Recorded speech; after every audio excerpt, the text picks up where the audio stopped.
साथियों, आज की इस वीडियो में हम जानेंगे कृषि विज्ञान की विभिन्न क्रांतियां जिनका किसी पर्टिकुलर क्षेत्र से कोई संबंध रहा है। जैसे हम यहाँ पर हरित क्रांति को देखेंगे, ब्लैक क्रांति, सुनहरी क्रांति, रजत क्रांति आदि आदि। तो सबसे पहले देख लेते हैं हरित क्रांति। तो जो ग्रीन रिवॉल्यूशन है, ये शब्द सबसे पहले अमेरिकी वैज्ञानिक डॉक्टर विलियम गोड के द्वारा इसे हरित क्रांति की संज्ञा को प्रदान किया गया। साथ ही नोबेल पुरस्कार से सम्मानित एकमात्र कृषि वैज्ञानिक डॉक्टर नॉर्मन बोरलॉग, मैक्सिको, इनको अगर हम विश्व स्तर पर देखें तो हरित क्रांति के जनक के तौर पर स्थापित किया गया है। वहीं पर अगर हम भारत के संदर्भ में देखें तो डॉक्टर एम एस स्वामीनाथन जी को यह श्रेय जाता है भारत में हरित क्रांति के जनक का। भारत के संदर्भ में हरित क्रांति का जो तात्पर्य है वो वर्ष 1966-67 के अंतर्गत नई तरीके की तकनीकों और कुछ ऐसे फर्टिलाइजर्स या हाई यील्डिंग सीड्स, इन सब को अपनाए जाने से है, जहां पर हमने एक नई क्रांति की शुरुआत करी और उत्पादन, गेहूं और विशेष तौर पर गेहूं और चावल, इनके उत्पादन में हमने आत्मनिर्भरता को प्राप्त करने की कोशिश करी और ये रिकॉर्ड लेवल उत्पादन भी हमने प्राप्त किया। यहाँ पर जो सबसे पहला प्रभाव देखा गया एक पायलट प्रोजेक्ट के तौर पर, ये हमने हरियाणा, पंजाब और उत्तर प्रदेश के पश्चिमी हिस्से में देखा, जहाँ पर हाई यील्डिंग वैरायटी के बीज, सिंचाई, फर्टिलाइजर्स, कीटनाशी और मशीनीकरण, इन सभी इनपुट्स को कृषि के अंतर्गत इम्पोज करके बहुत बड़ी मात्रा में हमने उत्पादन को प्राप्त किया। साथ ही अगला आ जाता है श्वेत क्रांति, जिसे व्हाइट रिवॉल्यूशन या ऑपरेशन फ्लड के नाम से भी जाना जाता है।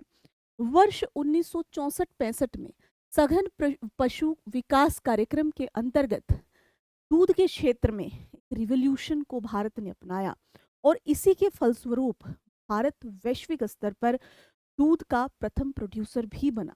यहाँ पर अधिक त्वरित करने के लिए इसकी गति को ऑपरेशन फ्लड चलाया गया, जिसके सूत्राधार के रूप में हम डॉक्टर वर्गीस कुरियन को जानते हैं। यहाँ पर यह 3 चरणों में संपन्न हुआ, जिसमें पहला चरण 1970 से 78, दूसरा चरण 1978 से 85 और तीसरा चरण 1985 से 95 तक चलाया गया है। इसके फलस्वरूप भारत आज विश्व का सर्वाधिक बड़ा, यानी सबसे बड़ा जो दुग्ध उत्पादक राष्ट्र है वो बना हुआ है। नेशनल डेयरी रिसर्च इंस्टीट्यूट जो करनाल, हरियाणा में है, उसकी स्थापना वर्ष 1955 में की गई थी। नेक्स्ट जो हमारा रिवॉल्यूशन आ जाता है वो आ जाता है येलो रिवॉल्यूशन। येलो रिवॉल्यूशन या इसे पीत क्रांति, पीली क्रांति भी कहा जाता है। इसके अंतर्गत जो भी हमारे एडिबल ऑयल है, यानी खाद्य तेल और तिलहन की फसलों के उत्पादन हेतु इस क्रांति को देखा जाता है। यहाँ पर रिसर्च और डेवलपमेंट की रणनीति को पीली क्रांति की संज्ञा दी जाती है। नेक्स्ट आ जाता है गोल क्रांति, जिसे राउंड रिवॉल्यूशन कहा जाता है इंग्लिश में। भारत के अंदर अगर हम देखें तो 16वीं सदी में पुर्तगाल से लाया गया है आलू, और आज आप देखें उत्तर प्रदेश जैसे जो राज्य हैं वहाँ पर आलू, या बिहार में आप देखें तो ये एक प्रकार का बहुत ही प्रसिद्ध भोज्य पदार्थों में माना जाता है, सब्जी के तौर पर, या कई प्रकार के अन्य खाद्य उत्पाद भी इससे बनाए जाते हैं। एक बहुत बड़ी जनसंख्या जो है इसको बड़े चाव से खाती है।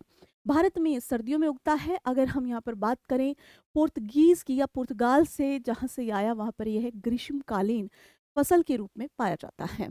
ये बदलाव आया केंद्रीय आलू अनुसंधान संस्थान जो शिमला के अंदर है, हिमाचल प्रदेश, उसके प्रयासों के फलस्वरूप यहाँ पर हमने इसे बहुत बड़े लेवल पर उत्पादित किया।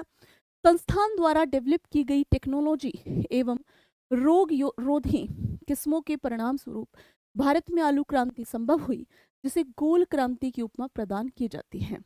एक आ जाता है यहाँ पर ब्लू रिवॉल्यूशन, यानी नीली क्रांति।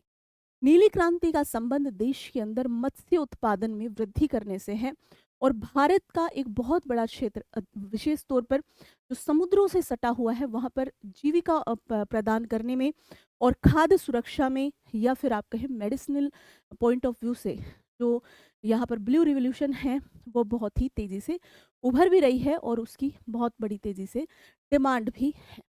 नेक्स्ट बात कर लेते हैं गुलाबी क्रांति। गुलाबी क्रांति के जनक के तौर पर श्री दुर्गेश पटेल जी को जाना जाता है और गुलाबी क्रांति यानी पिंक रिवॉल्यूशन में जो मुख्य क्षेत्र देखे जाएंगे वो है मीट, पोल्ट्री और ऑनियन यानी मांस, झींगा और प्याज। ये तीन मुख्य क्षेत्र पिंक रिवॉल्यूशन के अंतर्गत उत्पादकता बढ़ाने के लिए यूज किए जाते हैं। यहीं पर आ जाती है आपकी काली क्रांति या जिसे हम कृष्ण क्रांति भी कह सकते हैं, ब्लैक रिवॉल्यूशन। ब्लैक रिवॉल्यूशन का संबंध है पेट्रोलियम या खनिज तेल की दिशा में आत्मनिर्भरता की ओर बढ़ने को हम कृष्ण क्रांति क्रांति के नाम से जानेंगे, या फिर आप ये कह सकते हैं कि black revolution is directly related to the petroleum production. Next आ जाता है धूसर क्रांति, जिसे आपको ग्रे क्रांति के नाम से भी यहाँ पर पूछा जाता है। इसका संबंध है उर्वरक उत्पादन से, और यहाँ पर एक जो डोमिनेटिंग फैक्टर उभर करके आते हैं, आप कह सकते हैं जनक के तौर पर या एक बहुत ही रिवोल्यूशनरी फैक्टर, उसमें भी आप MS स्वामीनाथन जी का नाम देखेंगे, जहाँ पर धूसर क्रांति से संबंध उनका आपको दिखाई देगा। साथ ही आ जाती है रजत क्रांति, जो कि अंडा उत्पादन और मुर्गियों की उत्पादकता में सुधार करने से संबंधित है। रजत क्रांति या सिल्वर क्रांति आ जाती है आपकी सुनहरी क्रांति। सुनहरी क्रांति या golden revolution that is related to the horticulture या बागवानी उत्पादन में जो उत्पादकता बढ़ाने या एक तरीके से आप इसे कह सकते हैं कि ये आपकी हॉर्टिकल्चर के संदर्भ में जानी जाती है। साथियों, यहाँ पर आ जाती है इंद्रधनुष यानी कि रेनबो रिवॉल्यूशन। रेनबो रिवॉल्यूशन में आपके सभी क्रांतियों को एक साथ लेकर के चलने की बात है, यानी हरित क्रांति, श्वेत क्रांति, पीली क्रांति, नीली क्रांति, भूरी क्रांति, धूसर क्रांति, गुलाबी क्रांति, ये सारी और जितनी भी खाद्यान्न श्रृंखला या अन्य कोई भी क्रांति यहाँ पर आएगी रिवॉल्यूशन, उस सभी को एक साथ लेकर के चलने की इस क्रांति को हम सतरंगी क्रांति या इंद्रधनुषी क्रांति कहा करते हैं। तो साथियों, यहाँ पर आपको बताना है कि इसके अंतर्गत नीली क्रांति के जनक के तौर पर हम किस जानते हैं। आप सभी का बहुत धन्यवाद। Thank you so much to